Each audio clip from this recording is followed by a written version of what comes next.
Kaya, and welcome to the Conservation Council of WA's second Environment Matters meeting for 2025.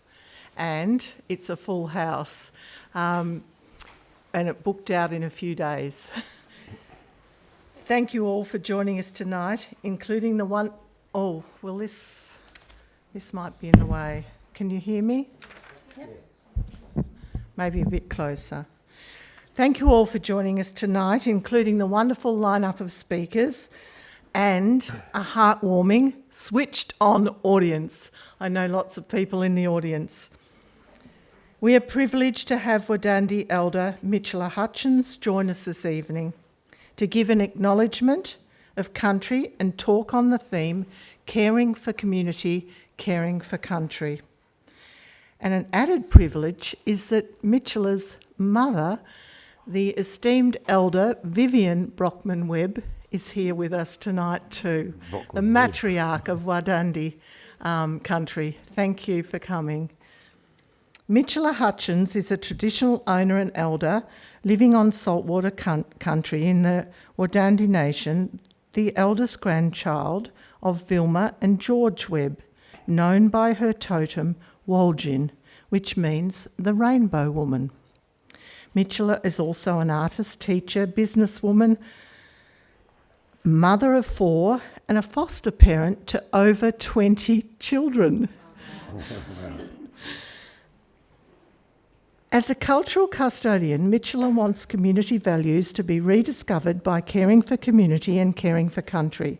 She believes building a healthy community is essential to tackling many issues affecting people in the southwest of Western Australia.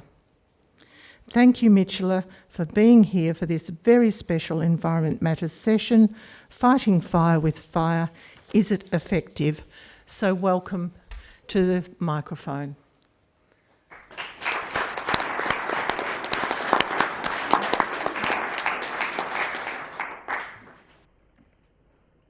Feels funny standing behind the counter. Kaya Kwapajanga, Kaya Kwapajanga, Kaya, Kaya, Kaya, Kaya Murdijogas, Kaya Kwabimarman, Kaya, Kaya, Kaya, Kaya Kwabakulanga, Kaya Murdijburdia, Kaya, Kaya, Kaya, Kaya Nyalabuja, Kaya Nyalabuja, Wajak Buja. Kaya means hello, Yan means welcome, and Nyalabuja is to the land that we share. I'm very honoured and privileged to be welcoming you fellas here tonight, and it's good to see so many people who do care about country. As traditional custodians, we've been studying these woods for a while, over 65,000 years, and like to think there's a little bit of wisdom we can share with people on how to take care of this country. In the past, ignorance and intolerance blinded people to the benefits that unity could bring, and our voice wasn't heard. But it's good to see a room full of ears listening here today. My elders, my mother's strongest words is, if you are born on this land, you belong to this land, because scientifically your mum and dad can only give you meat, fat and bones, but the unique consciousness that makes you you comes from the earth that you were born on. So it makes most of the people in this room custodians as well, and that is not a right, it is truly an honour and a privilege. We're taught by the elders that we are put here to be custodians of the air, the earth and the water for every creature and every plant, sons and daughters. We always are taught by the elders to live simply, so all may simply live. To try to explain to people how connected we are to this country is so hard. My mother is the swan, my son is the eagle. We are given totems not just for a pretty name, but as a role of responsibility. So if each one person had one thing to look after, we would have a lot less endangered or extinct animals. For us, this forest is our, well, not that picture, but the other one. This forest is our home, our supermarket, our chemist. And yes, we did do fire stick burning, but not to the level of destruction of today. As I said, the animals are grandmother and grandfather spirits passed over. The plants are the grandmother spirits passed over. So we always only take what we need, not we greed. If I was to burn the forest the way it's being burnt today, I would have no supermarket. I would have no chemist. It'd be too far for me to go. But that's me being selfish as a human, because I share this planet, I do not own it. And there are many other creatures that are very territorial. And even if they do survive those big intense fires, most of them will die from starvation afterwards. One of the hardest things, if you've ever walked through the forest after a bushfire, is the deafening silence that you hear. There are no frogs, there are no birds. You can't hear the life, you can't hear the sound. And to be honest with you, it always makes me emotional and breaks my heart a little bit every time I hear of another endangered or extinct animal, because as humans, as I said, we're supposed to be put here as custodians and take care of the land and take care of its creatures and its plants. It's in our best interest to take care of the environment and those creatures. Fire stick farming was never done to the degree that it is done today, and I emphasise fire stick farming, not just burning the forest for the sake of burning it. Some plants we knew loved the fire and would be encouraged to give us more fruit. Some plants we knew did not. Some environments actually need that composting build-up of leaf so that you can get all those funguses and other things that the environment needs. At the moment, we've been stripping it of nutrients by just burning it and burning it and burning it.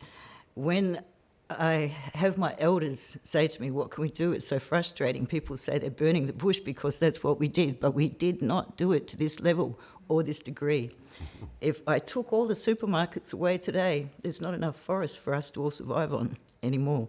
We need to take care of tomorrow's tomorrow, not just for ourselves, but our children's children, but not just for humanity, for all the creatures and all the plants that we share this planet with. As a creature, humanity is very young on the scales of time, and my elders learnt most of the wisdom they know from the animals that we share the bush with. It's really hard to try to push through. My grandfather, my grandmother, so many elders have tried to speak to people and tell them the right way to do things. And as I said, we've been studying this bush for over 65,000 years, so we like to think we know a little bit about it. And it is quite a vein, or I don't know the exact word, a bone of contention, a frustration as traditional owners that we have. You guys know around Australia, you can't say you have one standard burning practice because we have so many different environments. And for us, a lot of common sense needs to go into it. When we did our fire stick burning, we did patchwork burning so that the animals had corridors and places to get away. We did patchwork burning so that not the entire forest got burnt. Some of the plants, as I said, don't need to be burnt. There are other places that we did not burn at all because they were sacred and special to us. Traditionally, we had grass houses, so it was easy for us to pack up our house and move and make another one. Today, it's a little bit different. But when you live on the land and you're connected to the animals and plants in the way that my mob are, it breaks our heart to see how much destruction has been done in the last few hundred years.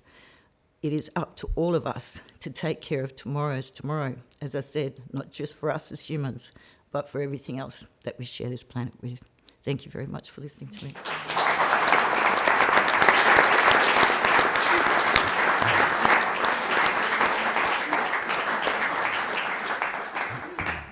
Thank you, Mitchella. Beautiful as usual. Mitchella also opened our rally for rapid suppression in Margaret River in September last year on a beautiful sunny day in Margaret River. So thank you for that. But I also would like to say thanks again for that caring for country, connection to country, and that sense of belonging. But what struck me then was, and I think it strikes a chord with everyone, is the deathly silence following the burning. And there's so much of it, and we've been out there after the prescribed burns that cause this deathly silence. and the custodians of the land and its creatures. Thanks so much, Mitchella. So now, we get on with it. What a turnout. It's good to see everyone here, and it is a privilege to be here on Whadjuk Noongar Boodja tonight, near the shores of the beautiful Derbarl Yarragon. And I'd also like to pay my respects to elders past and present and acknowledge the enduring culture and connection of First Nations people to our country here in WA. And for those who don't know me, my name's Carol Peters. My background's in education, including 20 years in gifted and talented education, which led to my enduring interest in developing potential through engagement in learning, critical and creative thinking, social justice and care for our environment. My PhD, awarded in 2005, involved qualitative and feminist research into leadership, management, organisational culture, workplace politics, diversity and the generally slow rate of change. Hence my regular writing in the mainstream media and on social media about the politics of fire. Very active. And the event that set me off on this red-hot journey was the Margaret River wildfire of late November 2011. Multiple escaped controlled burns, reignited in hot and windy weather, followed by failed backburns, including another serious escape near Nannup at the same time, were unforgettable. Words cannot express the heartbreaking devastation of witnessing a coastal strip from Gracetown to Redgate and beyond, blackened and charred to resemble a moonscape, devoid of life, long unburnt coastal vegetation decimated as far as the eye could see. So you can tell, I can't even hardly talk about that. Today, the regrowth is dense, impenetrable, and more flammable than ever before. But still standing are the skeletons of the hundreds of dead paperbark trees that had, before the fire, grown gnarled and strong, clinging to the ridges in tough coastal weather conditions. For 50 or 100 years, that was a huge loss. They're all dead, but they're still standing. And if you lit that up now, that would be extremely dangerous. Now, on to a happier note. It's so great to see so many of you here at this important CCWA event. And first up, thanks to the Conservation Council for inviting me to MC, to liaise with speakers and work on organising this event with Sarah Baranga. What a pleasure that's been. Hard work, but it has been a delight. Thank you, Sarah. The Environment Matters series is one of CCWA's longest running forums. The forum this evening is an opportune follow-up to the Fire and Biodiversity Forum held in Margaret River in June 2021 and the Fire and Air Forum held on this campus in May 2003. They're both available online. Since then, there have been petitions, rallies and protests, letters, appeals, an EPA recommendation for an independent scientific review, and more. Collectively, we are not giving up. We are seeking significant change. No fiddling around the edges. No more silencing and denial. So many passionate individuals, many here tonight, who care deeply about our southwest environment and its stresses in a drying climate. Your presence speaks volumes about the significance of the topic, fighting fire with fire, that we're gathered here to discuss. And I'd like to welcome in the audience the Lewin Group scientist, Professor Kingsley Dixon, if he's here, because he was at the Chelsea Flower Show in London. where he and his team won gold. And I think maybe he hasn't quite got off the plane. And Emeritus Professor Hans Lambers, thank you for being here, both here to support Don and Phil and everyone else who are key speakers in the program coming up. The Lewin Group peer-reviewed research is vital to back up our strong evidence-based critique of prescribed burning policy and practice. Also here is Tim Blake, who has completed a detailed study of air quality in the Perth Hills and is willing to share his report. Where are you, Tim? Oh yes, he's hiding. And welcome to Environment Group reps from the WA Forest Alliance, the Margaret River Regional Environment Centre, Urban Bushland Council, Denmark Environment Centre and more. WA Chief Scientist Peter Klinken sends his apology. He said he'd love to attend our forum, but he has a farewell function for his own retirement tonight. I was fortunate to meet Peter a few weeks ago after Hans Lambers and soon-to-be Dr. Simon Cherryman spoke on the topic The Good, the Bad and the Ugly at the Nature Conservation Margaret River Region Sundowner. That was a delight. And a warm welcome, I think she's here, to Dr. Beth Schultz, recipient of the Order of Australia and other awards for her dedicated decades of work on the conservation and protection of our southwest forest, particularly old growth forests. Not forgetting her passion and capacity for interrogating red-hot burning issues. A respectful thanks to Professor Nikki Mitchell, Oceans Institute Deputy Director, for being here as representative and host from the Indian Ocean Marine Research Centre and for use of this lovely theatre. So I'll now briefly outline our intent to set the scene and keep a positive focus.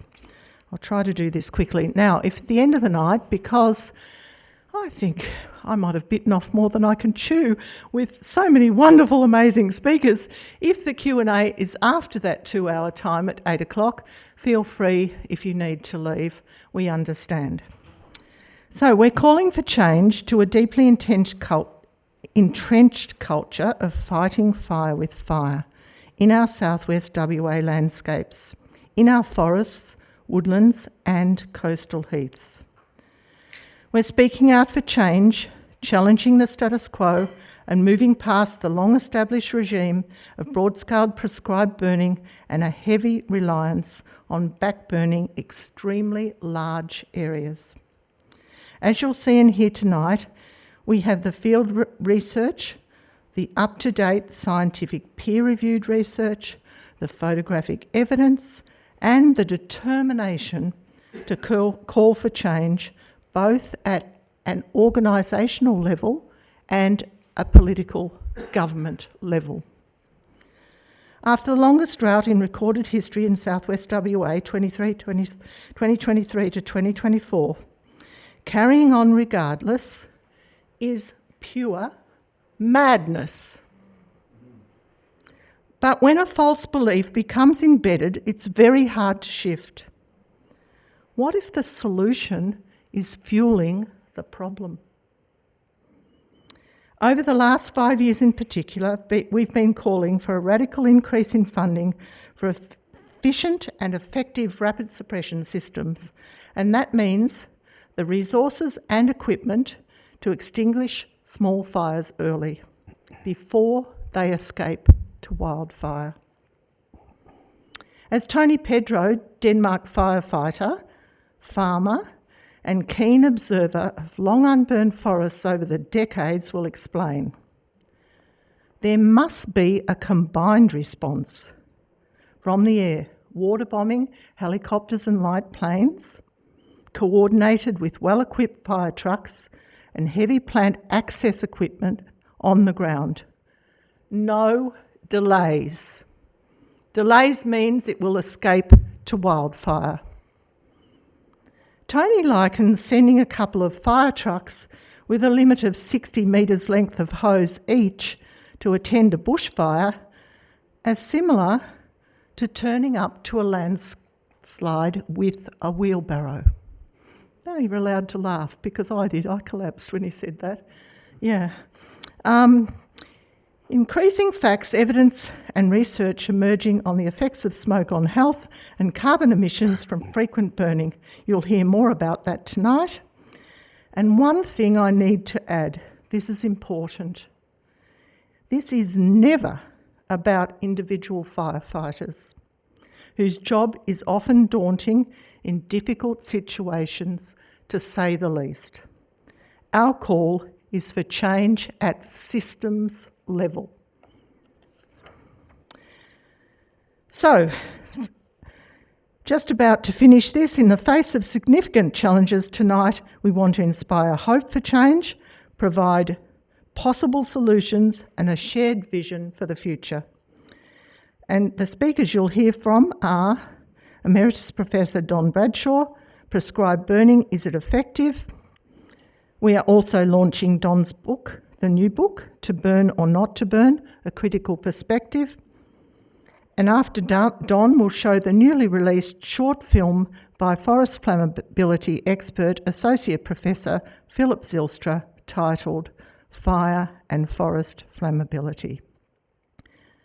Urella Luscombe-Pedro will present the Giants Prescribed Burn Tree Fall Assessment that followed the DBCA burn ignited in the Valley of the Giants 1 week before Christmas.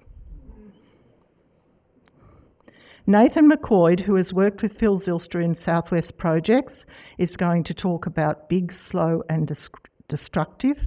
And Dr. Carolyn Orr's presentation, Why Prescribed Burning is Bad for Your Health, will be made by Dr. Richard Yin, President of CCWA, who has kindly agreed to step in at the last minute because Carolyn rang this morning. She could hardly speak. She's hideously ill with COVID. And she's so disappointed, and she sends her apology. But she's a brilliant speaker, and you can find her online at the Fire and Air Forum and listen to her talk. In 2023, it was called, If Prescribed Burning Was a Medicine, Would Doctors Prescribe It? It's a brilliant one. She's a great speaker, and I just urge you to listen. And we'll conclude with a panel Q&A session where you'll get a chance to ask our presenters some questions. So if you have some questions, jot them down. Remember to keep them short, and you can have them ready for the panel session. And a little bit of housekeeping. Oh, I swore I'd never say this, but it's really easy. Out the doors to the left of the toilets, and out the door you came in, and turn the corner and someone will lead you to the oval in case of emergency. And I'd also ask you to make sure your phones are ready, but keep them on silent. And Sarah said, we'd love for you to take photos and tag us at CCWA.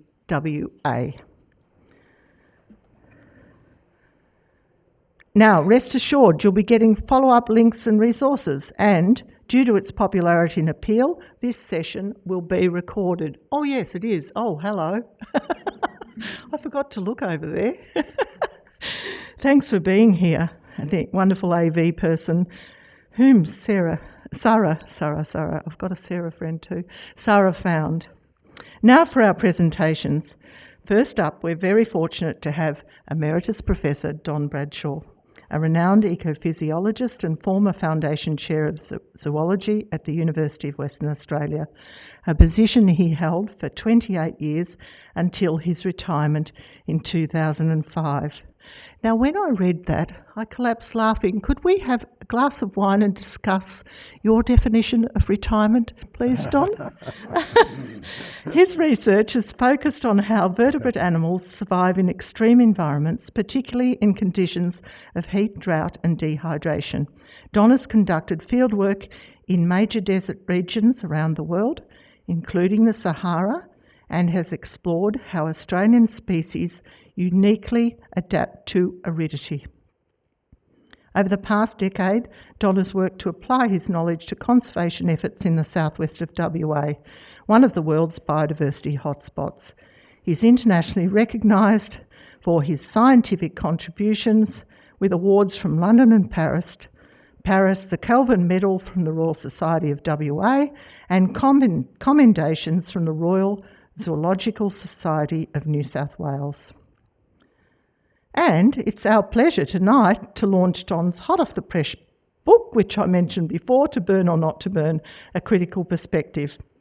And if that sounds dry, I can assure you it's not.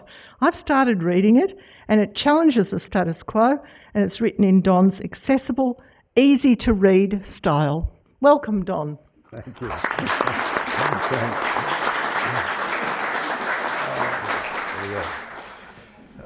Thanks, Carol. Thank you. And it's really the $64,000 question. Is it effective or is it not?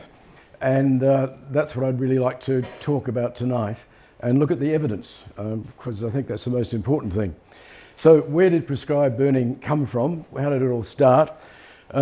Charles Lane Poole was the first director of forests in Western Australia. He was a very enlightened man, and he did not recommend burning the forest. However, he only stayed here for a short period of time. He went to Canberra to establish the forestry school, and his successor, which was Stephen Kessel, he actually started prescribed burning. So although a lot of people think that prescribed burning started with the fires that impacted the two towns of Dwellingup and Carradale in 1961, in actual fact that's not true. The forest had been burnt quite a bit before then. All that those catastrophic fires did was to essentially embed the principle from then onwards as a major policy for prescribed burning. So there has never been any suggestion that prescribed burning was a replacement for Aboriginal burning at all. It just simply was a way of preventing wildfires having access to fuel. When it first was brought about, there was no suggestion about protecting wildlife. It was simply about protecting human life and property, and also the forest production as well. Now, what happened, of course, is that by about 1980, a lot of biologists were getting very concerned about the effects of prescribed burning, how frequent it was, and what it was affecting, how it was affecting plants and animals. So CALM, as it was in those days, did a bit of a U-turn, and in 1987 they said the department will manage prescribed burn, but to protect and promote the conservation of biodiversity and natural values, as well as looking after human property and life. So it had a dual function, if you like, or dual responsibility, and with the single stroke of a pen, prescribed burns become conservation burns. So what's the current practice? There's a target of 200,000 hectares that's burnt every year in the southwest. There is no scientific validity of that figure. The way the figure came about was just simply, it was an average between the amount that they were burning in the mid-1950s, which is 250,000 hectares, and the actual burn for 1992 to 1993, which was 150. So they just took the figure of 200,000 and said, that's it. That's where it comes from. There's no scientific basis for it at all. After the big fire in 2016, which almost wiped out the town of Yarloop, we had the inquiry. This was the Ferguson inquiry, and their recommendation was that the strategic objective is be that a fuel age of less than 6 years will be maintained across 45% of the landscape on state forest, national parks, etc., etc. So that's what the current policy is as at the present time. Now, what does it mean? This is the Western Australia, and it shows the southwest, and it's split up into 3 zones, Zone 1, 2 and 3. Zone 1 is within 5 kilometres of towns, Zone 2 is 20 kilometres, Zone 3 is the rest. Now, the Zone 3 is the green area, which is where most of the biodiversity is there. Now, of the 200,000 to be burnt, 90,000 is allocated to zones 1 and 2, and 110, which is more than half, is allocated for zone 3. And zone 3 is called a biodiversity management zone. You might be a bit surprised by this. It says 1/3 of the area will be prescribed burn at a frequency of less than 4 years, a further third at 4 to 7 years, and 1/3 greater than 7 years. That's from a DBCA annual report and from a paper by Neil Burrows and Lockie McCaw. So what that means that zone 3 will have very little areas that remain unburnt for a long period of time. And in many ways, this is the message of my talk, that retaining long unburnt areas is really quite critical for wildlife. Now, one must ask ourselves, what was the frequency of burning in the forests before we got here, before Europeans came? And fortunately, there's a very good study done by Neil Burrows where he looked at scorch marks in jarrah trees, and he found that the frequency of burning was 81 years. So prior to occupation by Europeans, there were large fires, because large fires had to produce a scar at 81-year frequency. Aboriginal burnings would not have left any marks on the trees at all because they were quite cool. And in the Karri and the Tingle, other studies showed that it was over 100 years. So keep in mind that the ecosystem which was being burnt on the average between 80 and 100 years is now being burnt somewhere between 4 and 7 years. And you have to ask yourself the question, what does that do to that ecosystem? After 1829, after a settlement in Perth, the burn frequency went from 81 years to 17 as a result of the increased fire and clearing that was associated with the settlement of Perth and the areas. So what's the evidence that prescribed burning prevents wildfires? Because this is the reason that it's done. DBCA tells that if they don't burn the bush, we'll all be incinerated in our beds. What's the evidence for this? Now, in actual fact, whenever this is what you might call what the foresters think. The foresters will say that they believe that when the bush was burnt, about 8% of it was burnt, then wildfires were less frequent. And whenever we used to send a letter to a minister complaining about prescribed burning, we would all get a letter back telling us that there's been a study done by Matthias Bohr and colleagues, and this paper shows very clearly that prescribed burning stops wildfires, and it's by Matthias Bohr in 2009. And now this is from this particular paper by Matthias Bohr, and it shows what's called a negative correlation. And it means that along the x-axis, the more prescribed burning you have, on the y-axis, the amount that's being burnt by wildfires comes down. So this was their correlation, which is used as proof of the fact that the more you actually burn, the less wildfires that you have. Now, from the slope of that line, you can calculate what's called the leverage. The leverage is how much do you need to burn to protect a hectare, for example. Now, the leverage is not really too good. The slope of that line is minus 0.21, and 1 over 0.21 gives you about 4. So what it really means is that the leverage of the prescribed burning that carries on is about 4. That means that you have to burn 4 hectares of bush to protect 1 hectare of land. So if you're burning 200,000 hectares of land, you're actually only protecting 50,000 hectares because of that leverage of 4 to 1. And the other thing that comes out of the paper was that the effect of prescribed burning only lasted for 6 years. And that's why the figure 6 keeps coming up all the time, because you've got to keep burning at least every 6 years, otherwise it has no impact at all. Now, it's such an important paper that it's always been quoted, it's always used as an excuse, etc., that we thought we'd better look at it a bit more closely. And Tristan Campbell, I don't know if Tristan's here tonight or not, but anyway, Tristan's a very, very bright mathematician, and he had a look at the paper very carefully, and he came up with a couple of problems about the actual paper itself. And there are a couple of flaws. And the most serious flaw was the way in which the correlation had been calculated, between the prescribed burns and the wildfires. And basically what they had done is that they, instead of going year by year looking for a correlation, they took a 6-year average of the prescribed burns and of the wildfires and sort of moved that window through their data. They were actually analysing 52 years of data from the Warren district. They had data on all fires, be it prescribed burn and wildfires, and they moved their 6-year window through the data. Now, when you do that, theoretically, you lose the linkage between the temporal linkage between the two variables you're trying to see if they correlate or not. So, in theory, once you do averages, half of the wildfires will have occurred before the prescribed burns. So, this is a major philosophical problem with the paper that none of us had actually realised until Tristan got onto it. So what we did was Tristan and we produced a paper where we reanalysed the data the right way.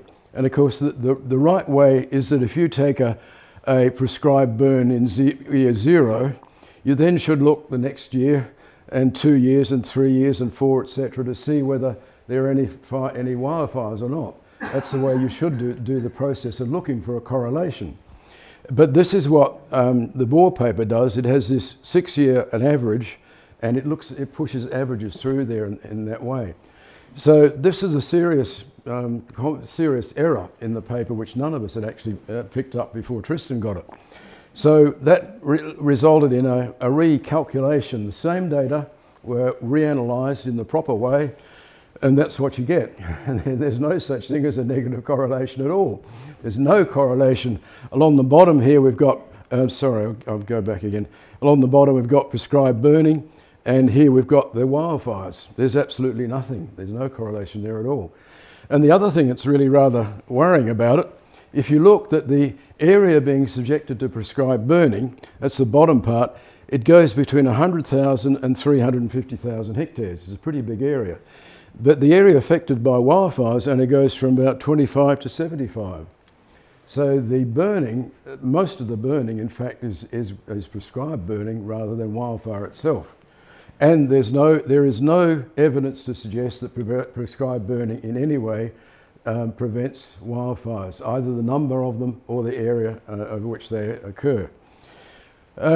Now, the other thing that's very interesting too, this is a second paper put out by Phil Zylstra and David Lindemeyer and myself, and in many ways it actually backs up what Charles Lane Poole thought of. In the early days when he said he didn't want to burn the forest, he said the forests after a fire will come to an equilibrium and they'll get to a point where the actual flammability is quite low. And this is exactly what Phil has shown in this paper here.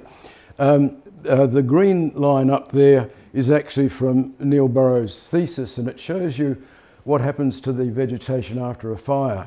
The first thing that happens is there's a bit of a pulse there, and that's usually weeds after a fire. They die off.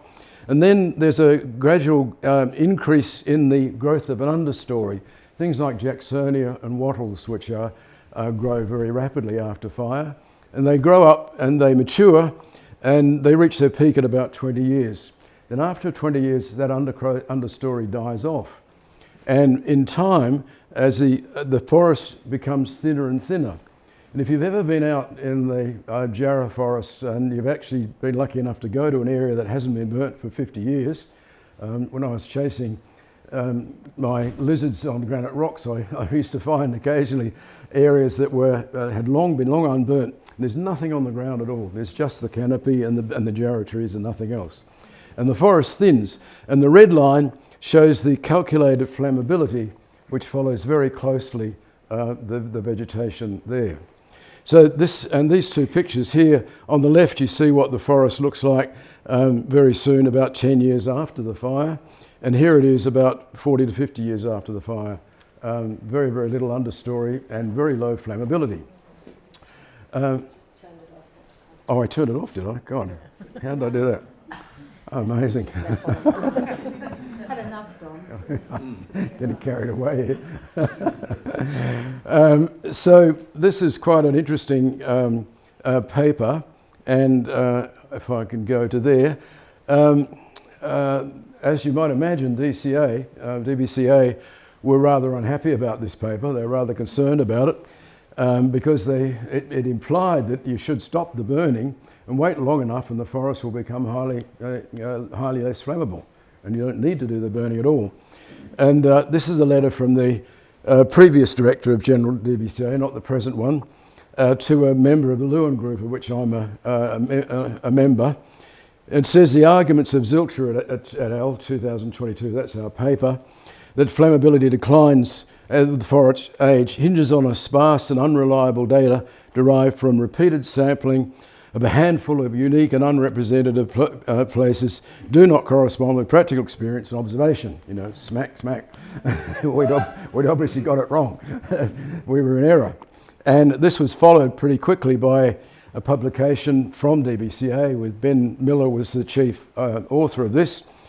And he actually put the criticism very clearly, said the paper argued that bias has been introduced into the paper by the rounding down to zero of small areas less than half a hectare in area.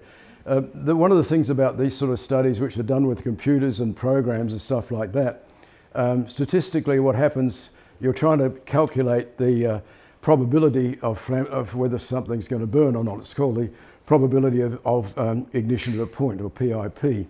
And when you get to very small areas like 0.5 of a hectare, they just turn them into zero because they're so small they're not worth worrying about. And so Ben and co reckoned that our rounding down of small areas introduced an error into the actual stuff. And the second thing they said was that we relied too much on a small number of very long unburnt sites which functions as outliers. Now it's true, it's very hard to find many places in the forest that have not been burnt for a long period of time.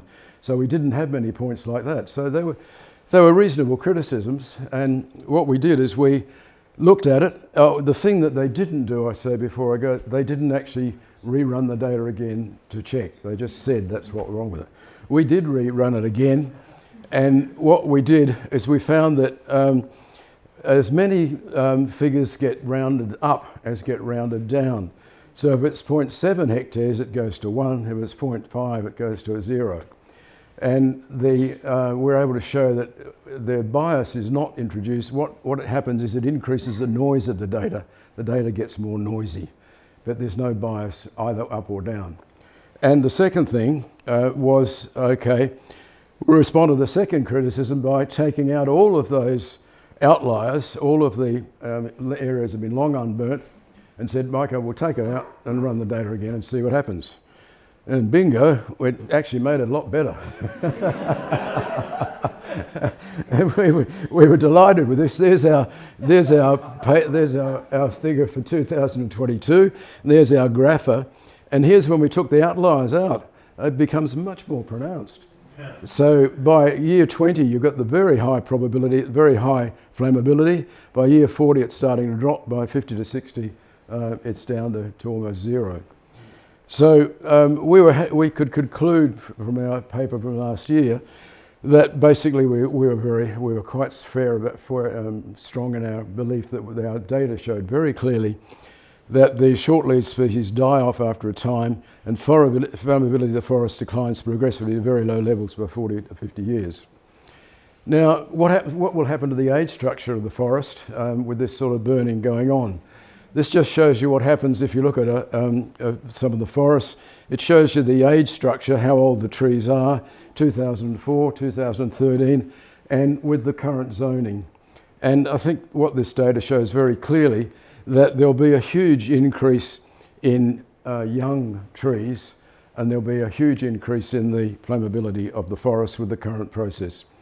What does that do to animals? Well, these are data that I've collected from other studies showing you what happens to many species, many critical plants, animals and birds.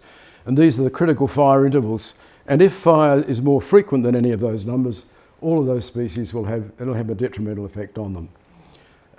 And this is the one study where we're very sure of the figure. This is the honey possum study that Felicity and I did in Scott National Park. There were 2 fires that were set by CALM, one in 93 and one in 99. We had 2 fires 6 years apart just by accident, if you like, but we were able to show statistically that the population would take 26 years to recover from 2 fires 6 years apart. So that figure of 25 to 30 is very common for a lot of these animals. Smoke and human health, I'm sure Richard will talk more about this. We talk about the small particles, the 10 micron and the 2.5 micron.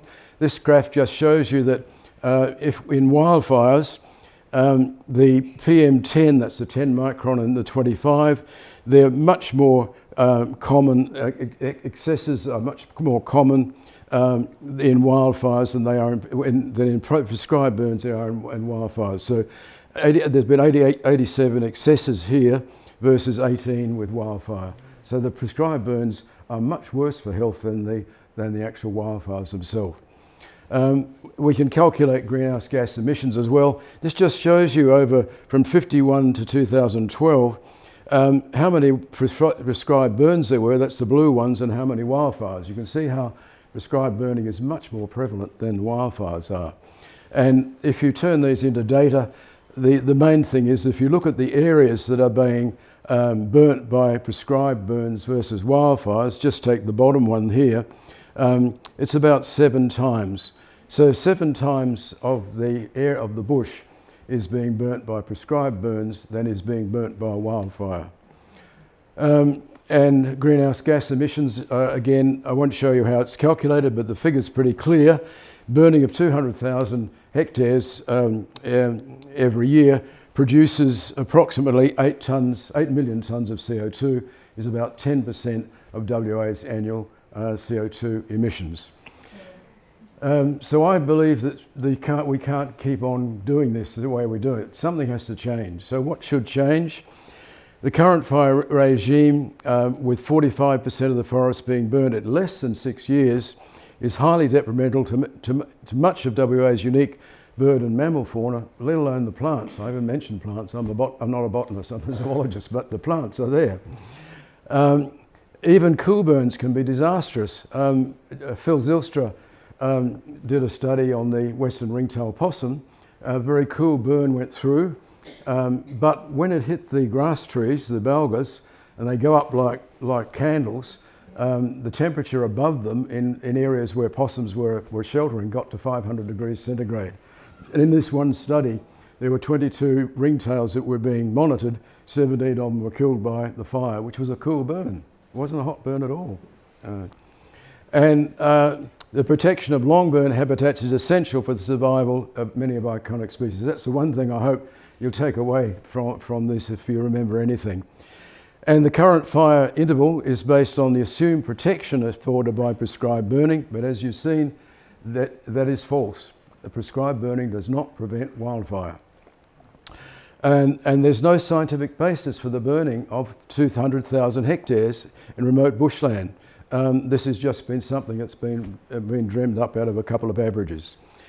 And the Lewin Group, of which I'm a member, we recommend that prescribed burning should be focused on protecting town sites and a priority placed on rapid detection and suppression with a focus on the protection of long unburnt habitats. And if you're sick of my voice, maybe you'll read my little book outside there. Thank you very much.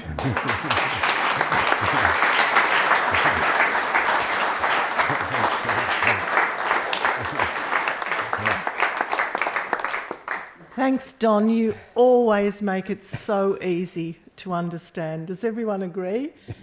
Yeah, it's absolutely fantastic. And just a couple of notes that I made. I thought it was significant that the frequency of wildfires, as discovered by Neil Burrows in his PhD, was every 81 years on average in southwest WA. And after settlement, 1829, the burnt frequency went to 17 years, with so many more fires lit in the landscape. And I like this one too. Fear. DBCA tells us that if we don't burn the bush, we'll all be incinerated in our beds. And I loved the way that you reran the data. And again, long unburnt forests came out tops, and we need to protect those areas of long unburnt forests that are rapidly diminishing. Rapidly diminishing. It's so important. So thank you very much, Don. Now, for Phil's video, which is on next, Dr. Philip Zylstra came from a background of shearing sheds and burning pasture for high country graziers. After moving into fire management, he spent years discussing fire with First Nations knowledge holders, watching it in intimate detail because he was a specialist remote area firefighter, and he was asking the hard questions about the efficacy of his own management and understanding. This ultimately led him to create the first peer-reviewed fire behaviour model to cover all Australian forests, accounting for the complexities that he'd seen brushed over by earlier attempts. Since then, Phil has continued to focus on the hardest questions, working alongside world-leading experts like Don and like David Lindenmayer, to understand the ultimate drivers of fire in the landscape and to find better ways to live with it. He currently lives on, why can't I say this? Dharawal country. Is that right, Mitchella? Dharawal, yeah. And in his video, Fire and Forest Flammability, Phil talks about colonialist thinking that sees the forest as dangerous. Prescribed burning is an attempt at control, but the forest has its own way of doing things that it's been carrying out ever since Gondwana. As Phil says, if we want to live in these forests, or with these forests, then we need to stop disrupting and start cooperating. Thanks, Sarah. I'll let you put the video on. Thanks. The climate is warming and giving us more fire and more severe fire. But forests also have their own flammability. A central premise of fire management is that we can change this, but the question is how and what is the right thing to do. At the core of this discussion is the question, what is fuel and how do we measure it? Most of us, when we talk about fuel, think in terms of something we call fuel load, which specifically refers to the weight of fuel. That makes intuitive sense because we're used to looking at things like campfires, where if we add a greater weight of fuel, add another log on the fire, then we get a bigger fire. When we measure fuels by weight, we end up placing specific emphasis on the dead litter fuels that are on or close to the ground. I'll let somebody else explain why this is. Dr. Neil Burrows helped the WA government to develop their prescribed burning program over several decades. This is from a live debate we had on the ABC in 2024. In terms of fuel load, for example, the understory vegetation contributes less than 10%. Most of the fuel load is made up of dead and down material, that's leaves, twigs, branches, bark, etc., that accumulates on or near the forest floor. So of that 50 tonnes per hectare that builds up, 90% of that is dead material, not the live vegetation. This argument of fuel load is what gives us the idea of fuel reduction burning. We burn to reduce the fuel load. But where did the idea come from that it's the weight of fuel that is what is important? To answer that, we need to look to the longleaf pine forests of the southeastern United States. It's a valuable timber species, but it currently exists largely as a coloniser in the pine-oak communities of the southeast. After intense disturbance, the pines are the first trees to return, but succession eventually leads to the establishment of oak, hickory and persimmon trees. This commences a process called mesification, in which these longer-lived trees create a shadier, moister environment that eventually excludes fire. To maintain a longleaf pine crop, therefore, foresters burn the forests on an almost annual basis. Whereas the oak forests are almost impossible to burn, the longleaf pine forests are highly flammable. So how does this answer our question? US foresters wanted to know how to burn their longleaf pine forests every year without damaging the trees. An American forester by the name of George Byram came up with a model to answer this. From first principles, he argued that the more fuel there was, the more energy was in storage, and therefore the faster you burnt that fuel, the more energy was released. So, from a simple forest with a simple flat layer of needles, Byram's intensity equation was born. Now, since the British invasion, of course, Australians have always burnt the bush on a broad scale. Prior to the 1950s, though, this wasn't to reduce fuel loads because the term hadn't been invented yet. The British had always burnt forests to clear them for grazing. This was how the moors were created in Britain. Bringing that thinking to Australia, the British used fire to clear trees away and to clear leaf mulch so that more grass would grow for grazing. Now here is where things get interesting. Just as in the US, the forests were burnt to keep out the later successional species and maintain the forest in a flammable early successional state. The Australian Conservator of Forests, Charles Lane Poole, also commented that all of this burning was keeping the forests flammable because it was promoting dense understory regeneration. Can I just jump in there, Phil? I can't please. let this go on. Yeah. Dr. Neil Burrows again in our debate.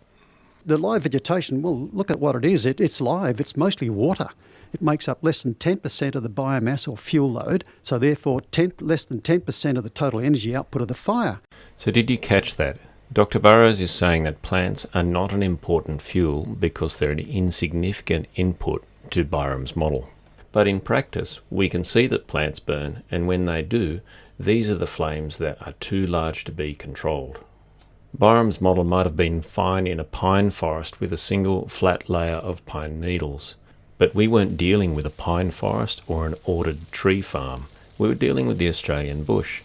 And in the Australian bush, flames don't just spread across a flat layer, they also spread upward through the plants. When the idea was brought to Australia by the foresters Alan MacArthur and his colleagues, they attempted to introduce it to Australian conditions in a leaflet based on 9 data points. MacArthur made it clear that this was essentially a back-of-the-envelope calculation and, in his words, may be proved drastically wrong with more data. You mentioned the fire behaviour models of the 1960s were back-of-the-envelope calculations. I mean, that's totally disrespectful to the people that pioneered those models and put a lot of hard work into developing those models, people like MacArthur, Cheney and others. Since then, we've had more recent development of fire behaviour models, and you will know about these, Vesta 1 and Vesta 2. But Vesta 1 told us that flame height was driven by shrub height, called HE in this equation. Vesta 2 expanded on that and said that the single most important descriptor of bushfire risk was the height and cover of the shrub layer, the understory. Here's some more research conducted by Dr. Burrows himself. Notice that straight after fire, the biomass of the understory, the shrub cover, increases dramatically from the bare ground created by the fire, but then it self-thins. It naturally becomes lighter as the forest gets older. So which is true? Do we get the most bushfires in the old forests where there is a heavy build-up of leaf litter, as the pine forest model tells us? Or is that increasing flammability just a pulse that's actually caused by burning the bush? We checked the mapped fire histories to find out. Across the southwest forests where all of this previous research had been done, the trend in wildfire almost perfectly matched what Burrows had measured as the trend in understory cover. The same trend also holds across numerous forests in southeastern Australia. It seems that the Conservator of Australian Forests may have been onto something.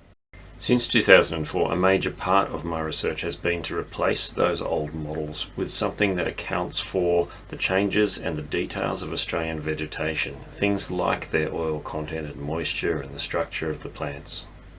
Here's a simple overview. Plants can be either fuel or they can be something called overstory shelter. If they are burning, they're fuel. If they're not burning, then they're slowing the wind speed beneath them. If small plants are burning, then they produce small flames. If bigger plants catch fire, then they produce bigger flames. Those bigger plants, however, can grow to the size where they might get beyond the reach of the flames. For example, tree saplings might start out as fuel, but eventually get tall enough that the flames can't reach them.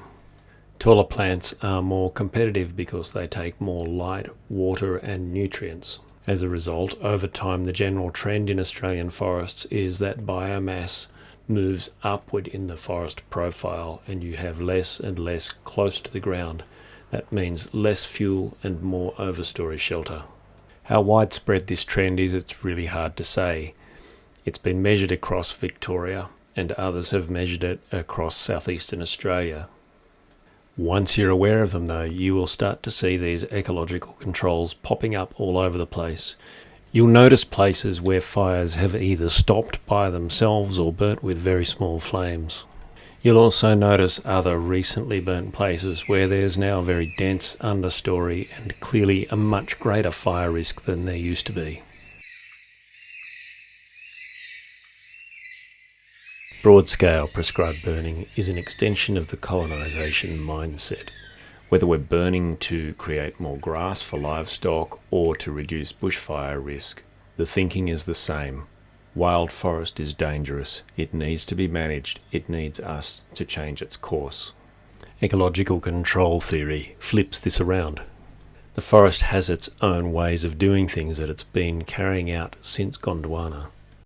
If we want to live with these forests, then we need to stop disrupting what they're doing and start cooperating.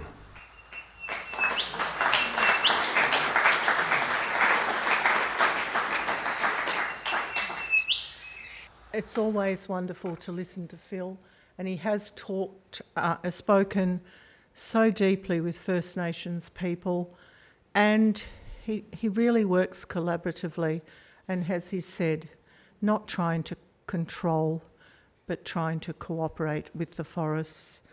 And one thing that he mentions there, we often hear the leaf litter called fuel, and a lot of us have take exception to that, because the leaf litter, the mulch down, and the soils, the micro and the macroorganisms, all of those things that are so vital to our forests are destroyed with frequent fire or very hot fire. So I want to reassure you now that all of these beautiful presentations, our generous speakers are sharing with you, and they'll be available online on the CCWA website. Plus, we're going to have other links and resources for you to take away, which is absolutely wonderful, because I don't think you want to watch something like that just once, or Don's presentation just once. There's a lot to take in, and it's just fantastic. So now on to Urella, and it's so wonderful to have Urella here to talk about the Giants Prescribed Burn Tree Fall Assessment. Urella is a citizen scientist, photographer, Australian National University Humanities and Science student, and a lifelong resident of the Tingle and Carry Forest Country. And following the Giants East Block prescribed burn, ignited by DBCA on the 18th of December last year, Urella went out into the blackened Tingle and Carry forests many times, investigating and taking photos on location of fire-damaged trees. On one of those days in January, after our second NORNLAP rally to save the Tingles, the second one was organised by the WA Forest Alliance. I had the pleasure of speaking at that on the politics of fire, and I can assure you I did not hold back at all. And we went out into the Tingle and Jarrah forest. That's near Urella's family farm, and also not too far from where Tony Pedro has a property where he's observed the forest for 60 years. So we went out, and that was with Urella's mother, Anne Luscombe, and her uncle, Tony Pedro, to view the blackened and charred remains of that very hot burn.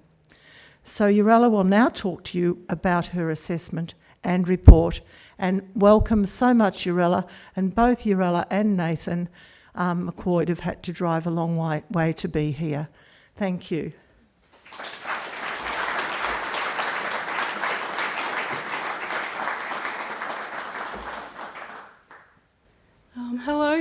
thanks for being here and your interest in this topic. And thanks to the producers who've given me this opportunity to talk about what I've been seeing happen to these incredible and beautiful trees. The burn site was located on the south coast between Warpole and Denmark in the Warpole-Nornelup National Park.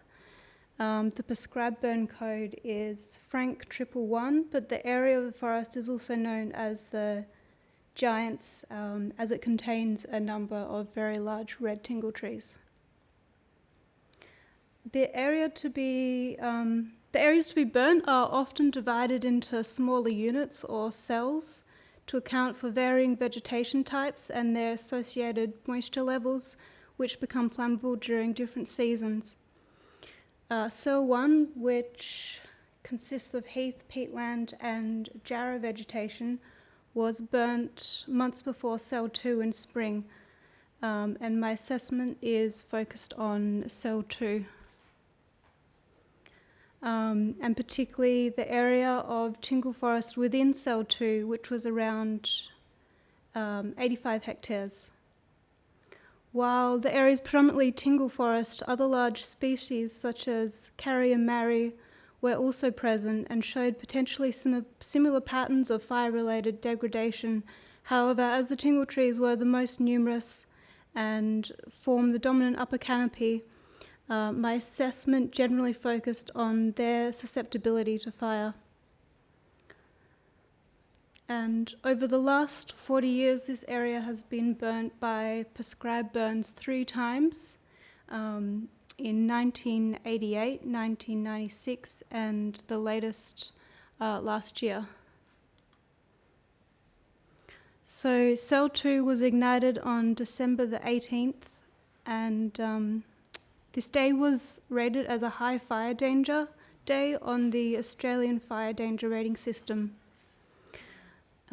It's understood that tingle forests have fuel loads with high moisture content, which limit the season in which they can be burned under prescribed conditions. So as a result of this, prescribed burns in tingle forests are generally conducted during the summer when conditions are dry enough. So here's a before and after. And again, Cell 1 was burnt earlier in the year. This is a map. Here's a map with the fire severity. Fire severity is used to measure the overall impact of fire on an ecosystem, measuring the level of damage to the vegetation and soil. The majority of the tingle forest area was burnt under high severity conditions, which is the orange class. And records extensive canopy scorch. While DBCA, the Department of Biodiversity Conservation and Attractions, claims that their prescribed burns are low to moderate fire intensity, which is the measure used for firefighting and describes measures such as flame size and rate of spread, it's not uncommon for their burns to have high and very high severity impacts on vegetation. So this is the area I surveyed, and it was about 28 hectares. I used a satellite phone to make sure that I wasn't doubling up on trees or repeating my path, and was counting fire-felled trees that were 90 centimetres in diameter at breast height and larger. The flags represent individual trees or small groups of trees that were felled independently.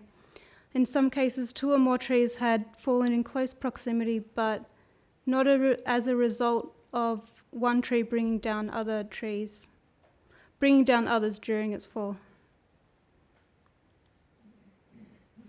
And the small blue triangles are the recorded locations of the tree falls, and within the survey area, the fire-felled trees were across a range of fire severity classes. So it's generally pretty easy to tell when a tree has fallen recently, but signs I used to determine fire cause falls were freshly broken wood, intact live bark, fresh root exposure, recently disturbed soil, smoulder, smoke or fire, canopy presence on the ground. And this photo was taken 6 weeks after the prescribed burn, and stumps were still smouldering 3 months after. So after a prescribed burn has been officially completed, there can still be residual fire in that landscape for a very long time. After completing the initial tree fall count in the survey area, I sampled random locations within the Tingle Forest to assess whether the tree fall I'd observed was consistent throughout the broader forest area and not just an isolated case. And I found a similar situation in these areas. This consistency, along with the understanding that the forest lies over a relatively uniform topographic gradient and has a homogeneous canopy, as confirmed by satellite imagery, gave me confidence in extrapolating my results from the survey area across the broader forest area. And these are the results. So around 180 trees mean there's around 2.1 tree falls per hectare. And I know this number came as a bit of a surprise to some people. So what's going on? Other Tingle Forest burns have had large number of tree falls. After the Tingleview prescribed burn conducted a year earlier, I counted 63 fire-felled upper and mid-canopy trees within a 20-hectare area. And although my sampling methods differed from those that I used in this survey for the giants, so for example, I included a wider range of tree species and no limit on size, I still think the loose comparison shows that the extrapolated figure of 185 felled tree falls is within context of other observations. And had I used the same sampling method, a larger number of tree falls would have been recorded in giants. And this fits with the comparable fire intensities of both forests, which was of a lesser degree in Tingleview. So how fire affects tingle trees isn't new information. Fire can enter through the internal structure of tingle trees through their hollows or exposed shallow roots, where it may continue to burn or smoulder for a prolonged time. This creates a hollow which compromises the tree's structural integrity and eventually leads to collapse. That prescribed fire can cause this kind of damage has been well known by the public for a long time, and there has been ongoing advocacy to get the department to recognise this issue and lessen the damage. So the issue has been recognised within the department for many years now, as demonstrated by an unpublished 1998 research of a trial prescribed burn in the Giants Forest, which was developed after the Walpole-Northlop National Park Association approached the National Parks and Nature Conservation Authority with a number of concerns about tingle trees and prescribed burns, the first of which the loss of trees through collapse attributed to prescribed fire.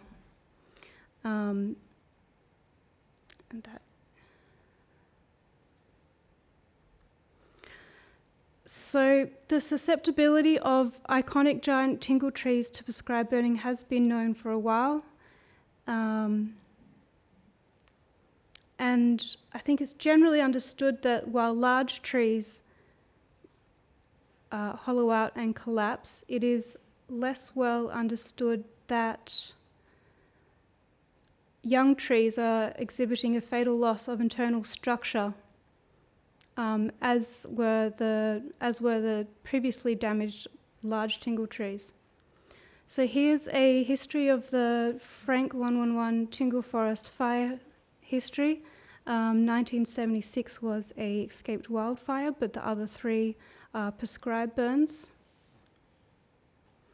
And a lot of the stumps, well, not a lot of the stumps, but this is not an uncommon site in prescribed burned areas of Tingle Forest.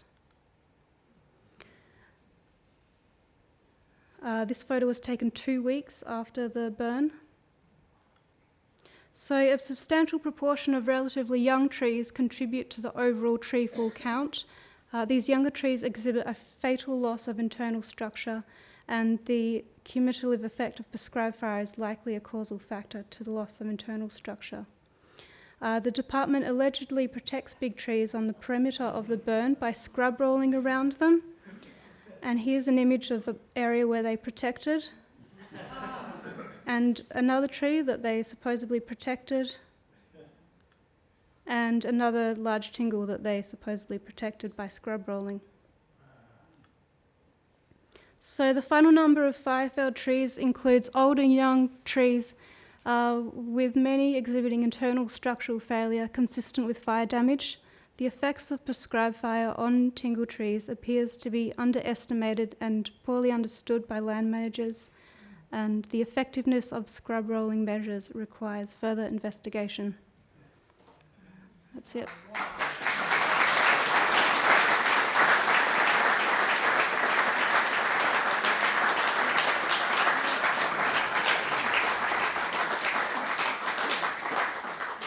That's absolutely amazing, Urella. Urella's done all this just this year, and we did have to attract the attention of the media too 1 week before Christmas, so we kept trying, and we did get into the papers. But that wasn't easy because most people were trying to have a break. But that Giants East Block ignited on a high fire danger day. The stump's still burning 3 months later, and Urella is going to put her tree fall assessment, the written report, on the website, so you'll be able to read that. And I just think the amazing amount of work that she's done in her beautiful photography and her technical ability, it just blows me away. Thank you. Thank you, Urella.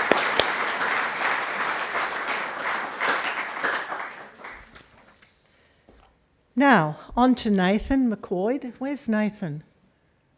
Oh, up the back, yeah, okay. Nathan has come up from Denmark, but previously at Bremer Bay, and he's a respected landscape ecologist with over 40 years' experience working across southern Western Australia. From his early days as a national park ranger in the Fitzgerald River National Park to his ongoing role as a conservation advocate and ecological consultant. Nathan has played a key role in shaping land management and biodiversity understanding in the region. He's contributed to major publications, including Lifting the Bonnet on Wheatbelt Woodlands, and led or supported ecological assessments from Bremer Bay to the Wheatbelt. Nathan has also co-authored scientific papers describing new species of eucalypts and contributed to research on fire ecology. Based near Denmark, Nathan continues to support conservation efforts across the South Coast, drawing on deep knowledge, local experience, and decades of community engagement. Nathan's concerned that, even when bushfires are detected early, delays in response are common, leading to an over-reliance on backburning huge areas. I share this concern, so when I heard that Nathan had contacted the Conservation Council about this, I was just thrilled. And of course, Tony Pedro is worried about this for a long, long time too. And Nathan has called his presentation Big, Slow and Destructive. Welcome, Nathan.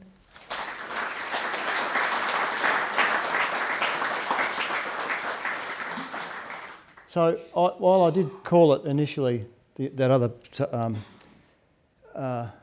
title, I changed it to this: Bremer Bay's Big Bushfires, Bad for Biodiversity and Community, which is effectively what's going on. So I'm going to take us east from where we've been looking up to now, and looking at the coastal heathlands over in the Bremer Bay area. So to locate us on that, I'm going to show 17 slides to show the region, bushfire dimensions and impacts that are crux of the issue, and requisite responses that I believe are necessary, and just a few acknowledgements and a reference at the end. So the picture I'm over there is looking across a paddock towards the Warramurup Dunes, which is the area I'm talking about. That's what it looks like from the road. So to locate where we are, oh damn it. We're in the Bremer Bay region over here, so we're up here at Perth, down to the central south coast, east of Albany. So this is a little bit about that region. It's remote, it's in the Shire of Jerramungup. It's a small rural coastal community, a lot of agriculture and a lot of holiday makers in that area. It's extensively natural. There's UCL means unallocated Crown land. There's an ex-Monara pastoral lease involved. There's National Park and Marine Park, which thankfully doesn't catch fire, but anyway, it's there. International natural value, immense cultural value in that area, and it's part of a UNESCO Fitzgerald Biosphere Reserve. So I want to focus on an area of recent lightning strike fires and explain what happened and what went on, the results. And it'll take too long, but I want to mention two areas, B and C. So I'm going to focus on area A, just there, as we go along. Okay, so that's what, I showed you that picture of the dunes from across the paddock. If you go on top of that little hill, that's what it looks like from the top. Now this is just one of the representations of the vegetation. They're very different than the Tingle Forest, but this is a patch of quangan on those old former dune hilltops there. One of the many manifestations of quangan across that area. So I'll focus on, there's area A there, I'll touch on area C, you can see up there into the National Park. And just to focus us there's Bremer Bay just there, the town. That's Bremer Bay itself there. This is, that's Point Henry. And this is Cape Knob here, and these are a series of sand dunes. So I want to focus on three fires that occurred in this area. Bigger, more frequent, damaging and costly than useful, in me and many others' perspective. So first is fire one. Let's talk about that. So lightning strikes in the area on Sunday, December the 16th, 2018. And 4 days later, that fire was reported. So this is the area of ignition about here. And 4 days later, after that lightning strike had gone through, that fire blew up into a wildfire that became difficult to control. It was difficult, soft, sandy and hilly terrain, and mind you, it was just before Christmas too, so that really thrilled everyone down there. So difficult, soft, sandy, hilly terrain, very powdery sand. It's not beach sand, but it's very soft and fluffy. Inadequate suppression machines, where the bulldozers were getting bogged, the track dozers were getting bogged, and they couldn't be followed by heavy duty or light fire units very easily because they couldn't do it with carrying a load of water. Hot, shifting, windy conditions. The fire reached a full extent on December the 27th, continued into January. It burnt out to the firmer access tracks you can see over here, this far, and the firmer access tracks down here, down to Foster's Beach. So all this, they tried to get at it in here, just couldn't. So about 10,000 hectares was burnt of unallocated Crown land, ex-Monara pastoral lease, private property, and prime old stable habitats. There was a report, Neville and Schultz published this report in 2021 that included many of the fires in the southwest during a 10-year period, I think, and including this fire, looking at its origins and what happened and how it was suppressed or not. So that picture's taken 1 year after that fire. So I'll get to what the concerns are in the last slide, but I'll just go through the three fires first. Okay, next one. So fire two, Lightning strikes overnight, February the 10th. I remember this. I remember the storm going across and the lightning everywhere. Went up onto the hill to have a look. And the fire was reported the next day. So not long after, but not straight away. The initial fire largely ran out overnight. By overnight rain, was pretty much put it out. We had 12 millimetres of rain overnight and the fire was pretty much out. It was just smouldering bits, smoking bits in this area here, and I was viewing it from that hill there, looking across this way. I've got a picture of that in a minute. The decision was made while the opportunity was there to bomb out a very large area rather than just leave that small mosaic, because they thought that this is the brigade guys, it's all they've got. The only weapon they've got is to make the area bigger so that it's safer. Now, that sounds, I mean, it's no good, but it's the only thing they've got. That's all they can do. So the decision was made to burn it out bigger. It burnt that sort of country. The backburns escaped containment and hopovers into private property, much to the chagrin of the landowner, who is the biggest farmer in the district, but he also greatly loves his wetlands and heath area, the quong and stuff he's got on his property. It's of great value to him and his wife. So large area incinerated, swamps, heaths, woodlands, damp lands, threatened species habitats, an awful lot of stuff. Bittern habitat was taken out during that, those those expansion burns. Approximately 4,500 hectares burnt. So there's a picture of fire. That's what I could see from Torabara uphill. That's what it looked like on the day after. It's when it was just kicking around as a mosaic, like that was early in the piece.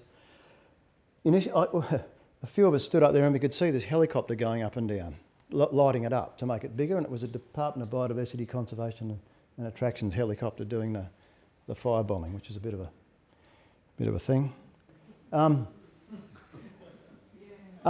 Looking the other way, speaking of DBCA, that same lightning storm had caused this fire in the national park that I'll touch on later, but this is looking east now from the same vantage point.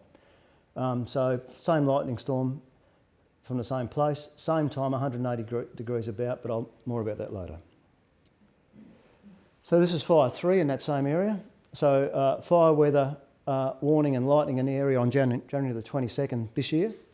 The fire reported a couple of days later. Sorry about the dim stuff up. I should have changed the font shape. Colour. But it was approximately, it kicked off in about here.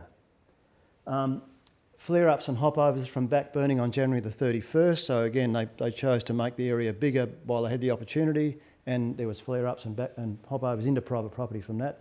It was made larger again to burn out the country while the opportunity presented and all the gear was there. Which again is a frustration, but that's all they've got to make the area safe for the community. I understand. Area of ignition in a close grid over. I'll show the overlays in a minute, but they burnt country that was only 6 years old by bombing the hell out of it with incendiaries, which they just really didn't need to do. Fire reached a full extent in early Feb, burnt over Fire 1, 6-year-old scrub, and about 1,200 hectares.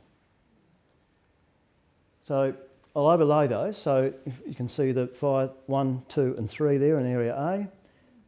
Two of those fires were detected late, all made bigger, and about 16,500 hectares. Holy hell, righto.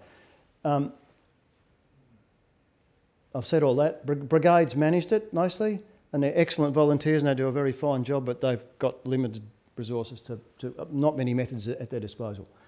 It was difficult to manage, wrong gear, bad timing, lots of vegetation types. One of the frustrations we've got is that the post-fire reviews are resisted by the brigades. They don't want to do them. Now that's crazy. You've got to look how to improve. And DFIS, I've got to say, are pushing that too. So it's an immense cost in time, damage and reputation. So this other fire, this one here, that's the one that I showed the flames of. Sorry, the smoke from in the national park. They were lucky they got to that. It took a while. It took 26 hours to get to it, but the conditions weren't too crazy. It wasn't very windy, and it was firm country, and they had the gear and they could round it up, so it only burned about 450 hectares. Okay, the other fire C, this is from back to 2012. That lit up from a lightning strike about there and charged east on howling westerlies that blew it into the national park. This is a few years earlier. So this lightning thing is a common occurrence now. So requisite responses. Serious recognition by government, I think at premier level, of the immense cost, impost and damage by more fires from now often annual dry lightning storms across the region. At Nevic, when I was a ranger in the Fitz, there was lightning strikes in 85 before I got there, and then in 90, 91, and it had become more and more prevalent since. Serious uptake by government of early detection and rapid response technology, immediate supply of early hotspot detection gear down our way, a rapid rethink of fire tenders to be safely sandy country and rapid response suited, maybe logging skidder based, and Tony Pedro's developed one of these things, but I showed a picture of a logging skidder there, so you can get at these things quickly and seriously and sort them out. And a review of the Biodiversity Conservation Act, which has an exemption now for bushfire mitigation, so they don't have to worry about threatened stuff. Sorry, Sarah.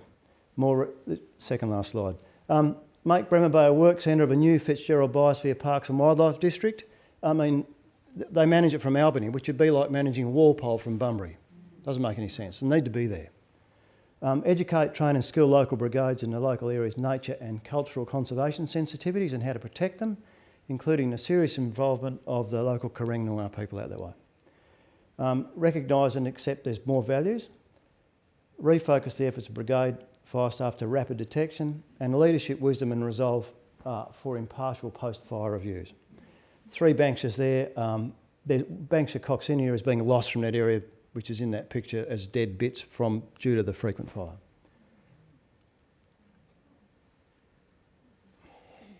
That's it.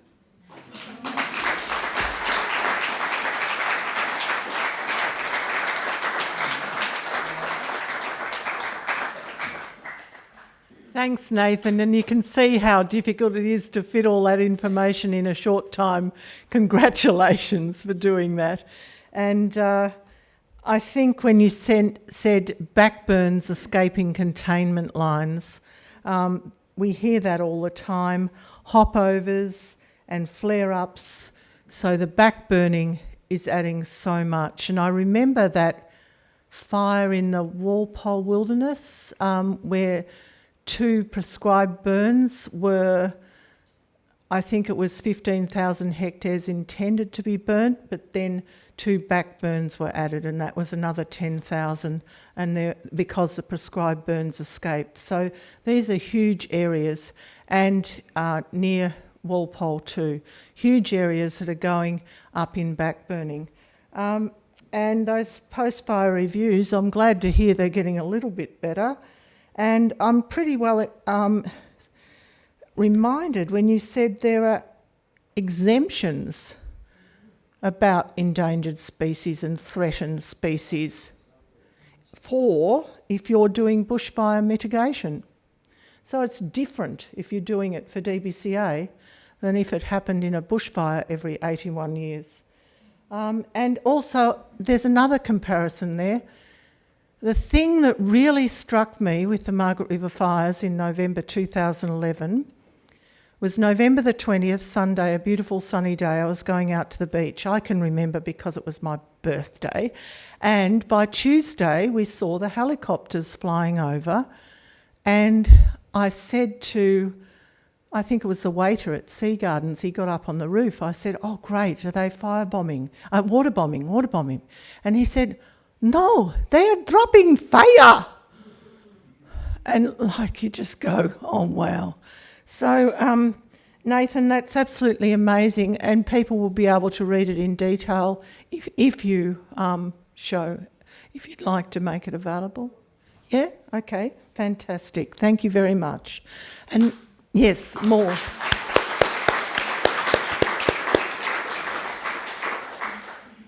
Now, I'm going to talk about Carolyn Orr briefly. Carolyn Orr is a neurologist, medical scientist and public speaker, and a passionate advocate on the connections between human health and our environment.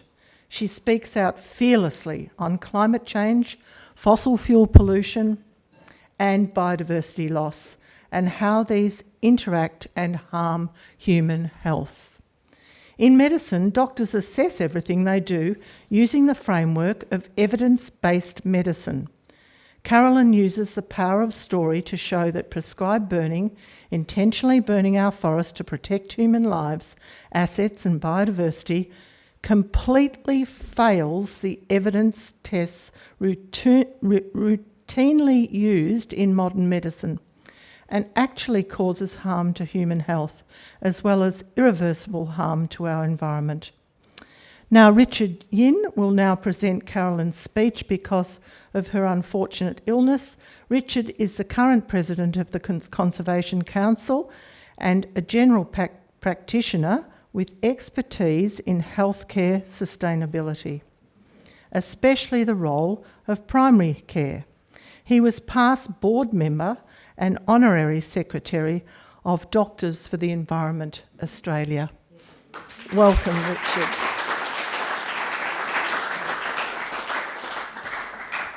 So everyone's got sort of a serious second best because Caroline is a much better presenter. So you have to imagine, first of all, I've got red hair and I've got a Scots accent and I can tell a story.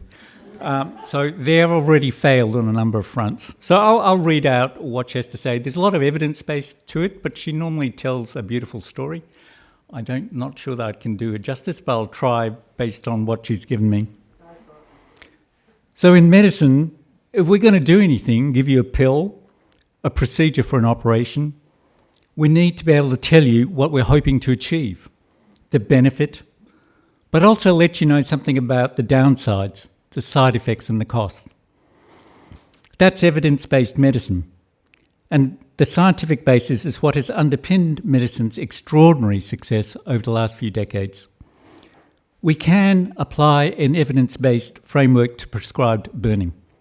We can look at the benefits, then consider the cost and the side effects, and give thought to the alternatives.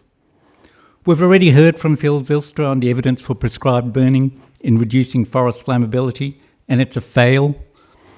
A short-term fix that makes things worse in the long time. And we've also heard from Don Bradshaw about the cost we pay for prescribed burning in terms of biodiversity loss. But there's side effects to human health as well. And remember that one of the main goals of prescribed burning is supposed to be the protection of human life. The first and most obvious side effect is air pollution. The air pollution in smoke caused by prescribed burning is very clearly hazardous to humans. Wood smoke, when it comes from a bushfire or prescribed burn, is the most toxic type of air pollution the average person breathes. Wood smoke contains harmful solid particles called PM2.5, as well as carbon monoxide, volatile organic compounds, and respiratory irritants. Wood smoke is a top-level carcinogen. Wood smoke damages the heart, the lungs, and blood vessels. It damages the eyes, the ears, and the brain. We know that over 65-year-olds, children, pregnant women, and people with pre-existing conditions are particularly vulnerable. The smoke that we're exposed here in Perth and surrounding areas comes mostly from prescribed burns. That's because prescribed burns happen much more frequently than bushfires. And they're generally done closer to homes, and they tend to be done in fair weather conditions when smoke can linger. And she references Tim Blake's excellent work on smoke pollution in the Perth Hills, shows that air pollution levels increase very dramatically during prescribed burns. A study into the impact of smoke on WA's health system revealed a significant spike in emergency department attendances and hospital admissions in Perth when smoke levels were high. That's people getting blue lighted with heart attacks, strokes, pneumonia. That's frightening parents bringing their children in with asthma attacks. That's pregnant women coming in with birth complications. There are far more deaths and hospitalisations due to smoke from prescribed burn in WA than comes from any other source of air pollution, including natural bushfires. WA's fire management policy is supposed to protect human lives as a primary aim, but every year it puts people in hospital and causes premature deaths. The second side effect on human health is that prescribed burning accelerates climate change. Medical doctors have recognised climate change as the greatest threat to public health this century. Prescribed burns are estimated to be responsible for about 8% of our carbon emissions here in WA, and that's because mature trees hold a lot more carbon, and when they're burnt, carbon dioxide is immediately released into the atmosphere. And sure, trees will eventually grow, but regrowing trees are only as fraction as efficient as taking up carbon as the old trees they replace. That's actually not captured in our greenhouse gas emissions data, by the way. We're in the decade that's going to determine the outcome of the climate emergency, and trees are our only naturally occurring weapon against climate change. They're our only form of carbon capture and storage that actually works. Now, more than any other time in human history, we need our mature trees intact as defences against climate change. The final side effect is on drug development. Many of our most useful drugs in medicine, such as aspirin and most antibiotics, have come from plants and animals. It's probably over 50%. Most modern drugs still come from the natural world rather than being cooked up in a lab, but less than 0.5% of plant species have been screened for their medicinal potential. And the Southwest is an internationally recognised biodiversity hotspot. When someone shuffles into my room with an incurable disease on a day the air is thick with smoke, I wonder to myself, what cures for human illness are we losing when we burn the forest and destroy that biodiversity and its medicinal potential? We know that there are alternatives to reduce risk from bushfires. Rapid detection and suppression of fires is top on the list. And where we do need to clear trees and vegetation closer to our homes and towns, physically clearing trees and vegetation rather than burning can be done without causing the smoke that harms our health. In medicine, for any intervention, we balance the benefits with side effects and cost. We consider all the reasonable alternatives. We know simple solutions aren't always the right ones. If it becomes clear that an intervention is damaging, evidence-based medicine lets us self-correct. Medical doctors believe that the same standards of evidence that are routinely applied in modern medicine should be applied to our state's fire policy. And as a medical doctor and a representative of Doctors for the Environment Australia, I'm adding our voice to the many calling yet again for an urgent and independent review of the policy and practice of prescribed burning in WA.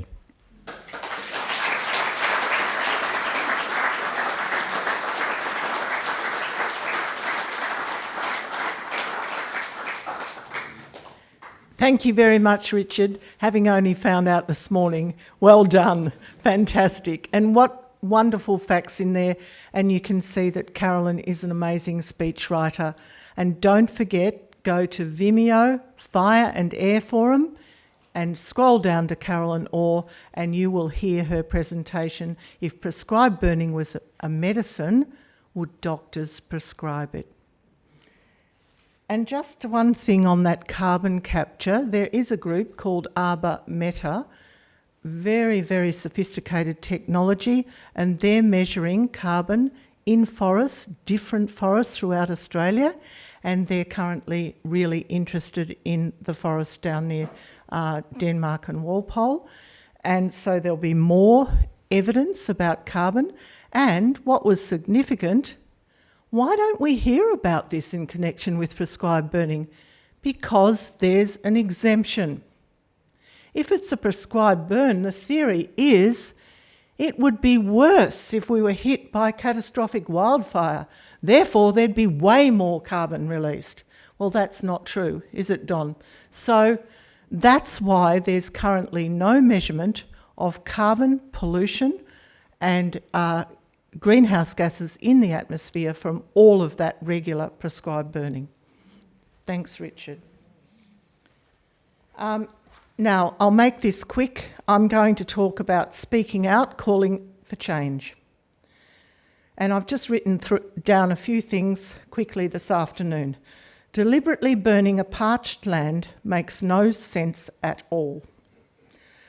And I'm calling for no more silencing, no more denial from people in positions of influence who have a responsibility to listen and learn. No more, we have this burn under review, and we will update our practices once the review is completed. I'm an experienced educator, and my rating for this type of response is fail. And ditto for those pro forma letters that are trotted out with minor variations every time we write to a government minister or DBCA official with specific questions that are never answered. And those questions are what people see out in the field after a burn. They have questions and they're never answered. Just the same letter, it's like circulated. I had this idea once, we'd have to have an art show and everyone would give us one of their frames. It could be modern, it could be old and curly and everything, and we'd put all these letters in frames and we'd just fill a room with them. And we'd see that there was a great similarity between letters. And so, but I want to say to everyone here, never stop writing, never stop speaking out. Just be determined, because every genuine effort and action can and does make a difference. If this was solved tomorrow, it wouldn't be because of the one last thing that was done. Change happens in increments over time. And as a feminist researcher, I know the saying, it can be 2 steps forward and 1 step back. And sometimes it's 1 step forward and 2 steps back. But what keeps us going? I'll tell you what, the wonderful, amazing people that we work with, the genuine people who care. And yes, it can be sort of scary to speak out because you cop quite a lot of backlash. Well, actually, I could testify to that. And I heard just this week that even this forum and the 2 fire forums that raised awareness on a grand scale can be classified as preaching to the converted. Well, I guess DBCA presentations could be sort of preaching to the converted, couldn't they? But anyway, we could be accused of that sometimes, or that's what I've heard in the opposition. And I have also heard that we have been insultingly described as shouting or screaming activists. I reckon that's a deep insult, and that's going to inspire me to write even more. And if anyone here tonight believes that description, please write politely to let us know why. Now, David Lindenmayer, about a week or 2 ago, he was on a webinar with the Victorian Forest Alliance, and he said, look, you can write to me, I will do my very best to answer. He said, but I don't want abusive letters. They're the only ones I don't accept. But he would accept questions from anybody about, disturbance-stimulated flammability. And he said that. The flammability box. Yeah, the flammability box, okay. So, but warlike words, backlash and personal attack are not coming from any of us who've been speaking tonight. Why? Simply because we have bucket loads of scientific facts and evidence to back us up. And we're highly experienced and well qualified to speak confidently on these burning issues. However, this is not a war. War gets us nowhere and usually leads to further destruction. We're calling for our voices to be heard, to balance the very loud voices of pro-burning and often pro-logging lobbyists who are given an inordinately big say in the echelons of power. Time for respect and inclusive behaviour and a genuine desire to learn and change. All of the speakers here tonight, including Carolyn Orr and myself, will welcome an invitation for respectful dialogue. So, now we'll be opening things up for the panel discussion, and I'll invite the speakers in a minute to come out the front.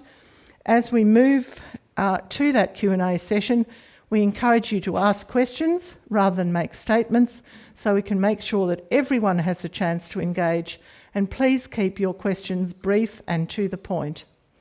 And I'd like to ask all our speakers to come up the front now, and Catherine and Liam will be coming around with microphones. So if you have a question, just put your hand up and we'll get going. Okay. Thank you for such an awesome forum. I find that really interesting.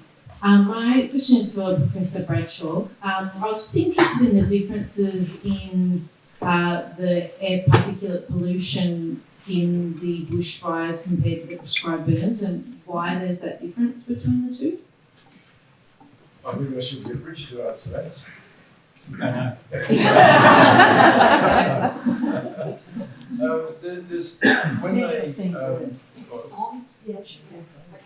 When they're calculating the greenhouse gas emissions, it turns out that the wildfires produce much more CO2 per hectare than the prescribed burns do. Again, they talk about the area that's being affected as a result. So I don't really understand why, but I imagine that's at the basis of it as well, because that would affect the particulate matter as well as too. Would you not think that it depends on what is being burned? Are they small particles or large particles? I really don't know. I have to ask a botanist. Hans, what do you think? I don't think I was going to ask you this because I don't know the answer. But I think Felicity is right. That it must depend on what you burn and how wet that is. I think that is probably the main reason. But I don't really know the answer. I have that same question.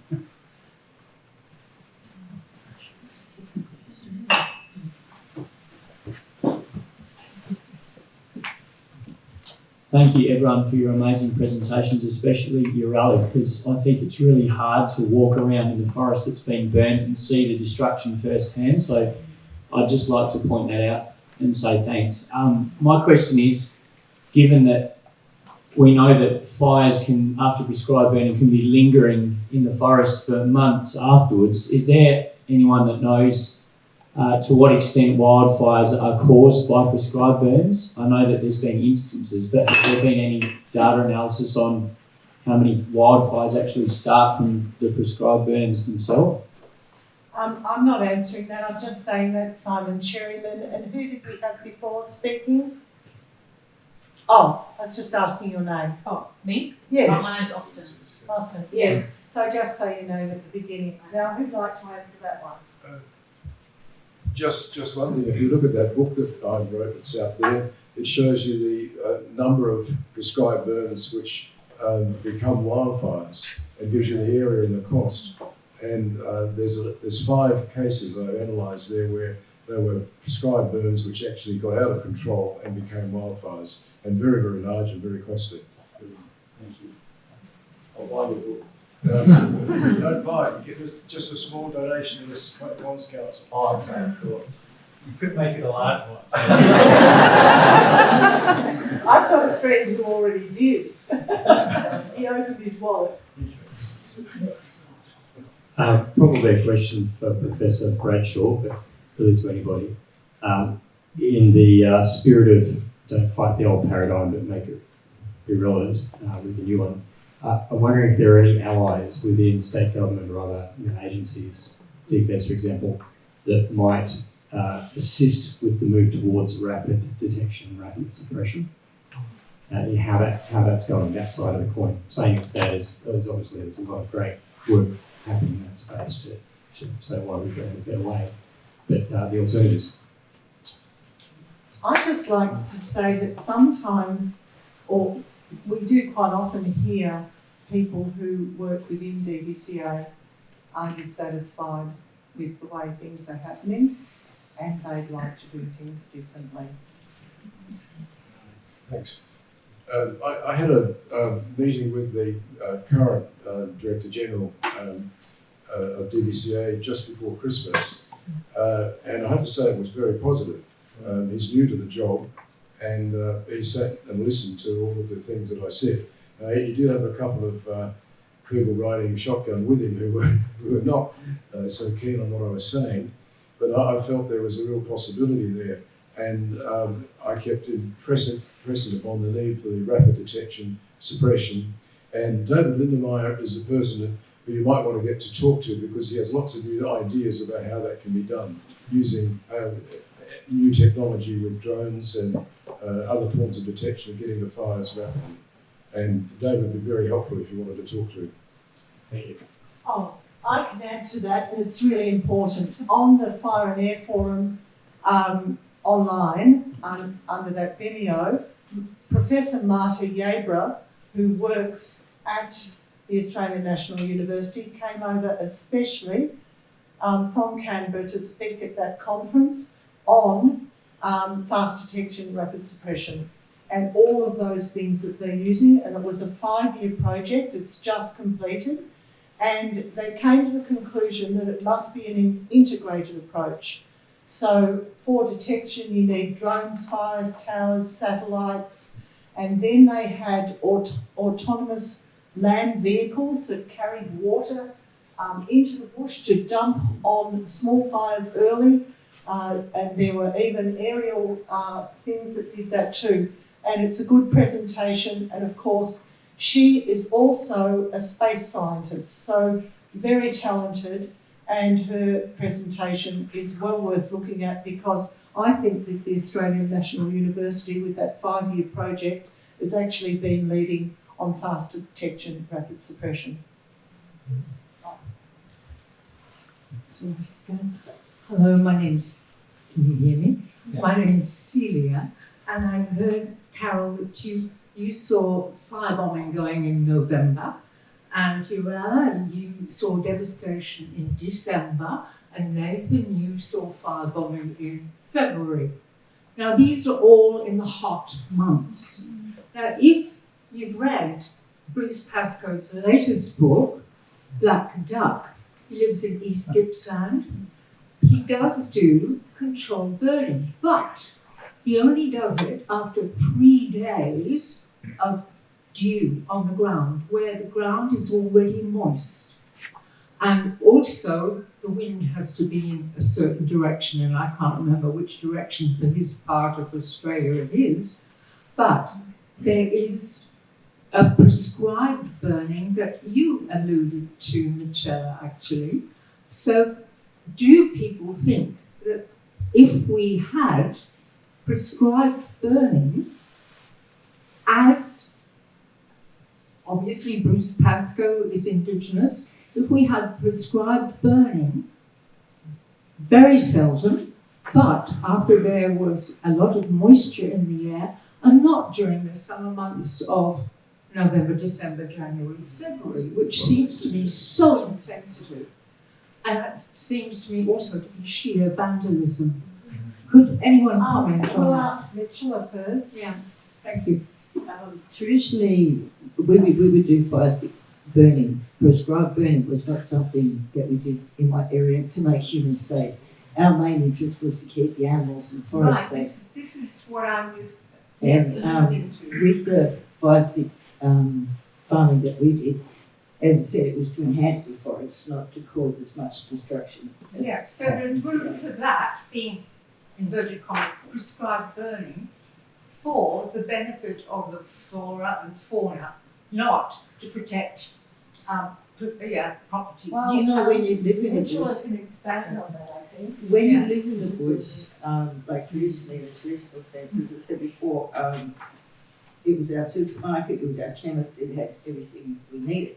But we never had water helicopters, we never had water bombers, we didn't even have taps, but we didn't actually set people on fire or set huge amounts of bushland on fire. It was over 65,000 years from the oldest continuum of culture that we have had generations of study on the forest and seeing what works and what doesn't. And as I said, it wasn't that long ago where we weren't allowed to actually share information, and sometimes people would say that that's the way the Aboriginal people did it. But no, we actually need, now is a time of freedom when we can celebrate, talk with each other, and actually find a brighter future for all Australians, for our environment, for our children's future, and for our forest future. Thank you, Michelle. I think we have 4 more questions. I just need to add to that. There is research done at some universities, and this is where the misconception happens. As Mitchell has said, large tracts of forest were never burnt. And so it's not get like thousands of Indigenous ranges and burn thousands of small bits to equal what we're burning now. That's got nothing to do with it. I'd like to ask Mitchell another question. I feel a little bit sad that First Nations people get connected to burning when it was traditional fire practices for specific purposes. So what about all the other wonderful things like rehabilitation and regeneration? Can you see that your wisdom in your groups could help us with more understanding of that in actually regeneration? Completely, Carol. Even just seeing the research from all the presenters tonight, as you know, most of this information isn't out there for the wide public. There are ways that we can collaborate, like I just said before, to make a greater difference for all of us. And you know, as we've discussed, sometimes there's certain forests that do not need to be burnt. There's certain forests that do need that composting. You need those little micro or macro organisms. Quite often it's the things that you can't see that make a huge difference. And I think now is the time where we should be coming together to make a bigger difference for tomorrow's tomorrow. I love that. Mitchell always says we should all be talking together. Everybody matters. And by talking, we'll just learn so much more. Thank you. Someone at the back. Yeah, hi guys. John Clark is my name. I'll come clean on the current chair of the Bushfire Fund, which is a pro-prescribed burning lobby group, but I like to listen to all sides of the argument, and thanks for the presentation. Just one quick question. I've been reading a book here, Dom, and if prescribed burning is so damaging to our environment and to human health apparently, why would you suggest or recommend that DBCA focus all their attention for prescribed burning close to towns and assets to save life and infrastructure? It seems a bit contradictory to the whole thrust of tonight. Oh, sorry, John, I'll That's right. Thanks, Frank. I think the point I wanted to make was that as a member of the Lewin Group, we're not opposed to prescribed burning. We're opposed to burning forests that are 40 kilometres away from a town and has no actual impact on whether there's going to be a wildfire or not. But prescribed burning's original purpose was to protect human life, property, and I believe that that's its proper function. It should be maintained, but it should be focused on the zone area 1 and also zone area 2, because it is essential, especially with changing climate. As you know, bushfires are going to become more common and more prevalent, and it's important to protect people from those things. So I never wanted to give the impression that we were anti-prescribed burners. We're not. The only thing which I oppose, and we all oppose, is a needless burning of forests that are way away from human habitation. Yeah. Thank you. I was just going to say, if anyone else on the panel, please give us a word. Thanks, Richard. And the issue to do with health is we've got some really good data on geospatial monitoring in terms of where smoke is actually heading and the context of emergency departments in different areas and how there's such a clear correlation around when that arrives in the emergency department and the impacts at the time and 3 days on. It's just to describe the fact that there are health impacts and they need to be considered, right, in the broader context. Because, you know, what's the rough estimate? Something around 41, between 2002 to 2017, 41 premature deaths, 99 hospitalisations for cardiovascular disease, 174 for respiratory diseases, and $188 million in health costs. So we're just putting out to you that there is a cost, and everyone has to make a decision around that. But it's not a zero equation. There's the downside to what actually happens. That's all. This has been organised, this forum, in about 6 weeks. It's really hard work. So we have been open, and as I said, we would like a voice. We would like to have meetings and actually be heard. So at one of our forums, there wouldn't be space to give all of the DBCA people a chance to talk, but at those meetings, we're very, very happy to have that dialogue. Okay, well, thank you very much to the panel. Will I just quickly wind up, or what are we doing now, Sarah?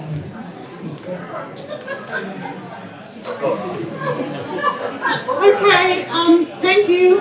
I want to say thanks to everyone for the questions. I know you're nearly out the door. A massive thank you to our presenters tonight. And you can take action. We need to protect what makes WA WA. And there needs to be a political will to do this. And so you can visit the WA Forest Alliance website, and there is a petition there. And what we do need is more funding for different approaches. And you can talk at your local shire about rapid detection and suppression rather than huge areas of prescribed burns, and call for more government funding to support Indigenous corporations for their wonderful work in caring for country. And as a not-for-profits and grassroots organisation, the key is getting the message out there, spreading the message, speaking out, writing, working together. I hope everyone knows that we don't have funding for these things, very, very minimal. So we don't have big backing. Everyone's doing it because they want to see change. And just to finally finish, you'll see the date for the CCWA annual conference. And thank you everyone for coming along.